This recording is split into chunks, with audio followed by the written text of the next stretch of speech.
চড়ক শেষ হওয়ার পর আমাদের যে অনুষ্ঠান সূচি আছে আমরা একের পর এক অনুষ্ঠান শুরু করব। চড়কের পরে আছে সাংস্কৃতিক অনুষ্ঠান এবং রাত্রি 8টার সময় আছে মেয়েদের নাটক, সামাজিক নাটক সাগরিকা।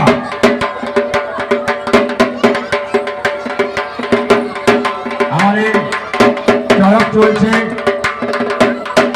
আসুন যারা এই চড়ক দেখতে চান আপনারা আসুন। চড়কে যে হচ্ছে তার আনন্দ উপভোগ করুন। আমার 1টা বছর পর আমরা অপেক্ষা করবো সেই চড়কের জন্য। আসুন আজকের চড়কের পর যে অনুষ্ঠান সূচি আছে সন্ধ্যায় যে অনুষ্ঠান আমরা রেখেছি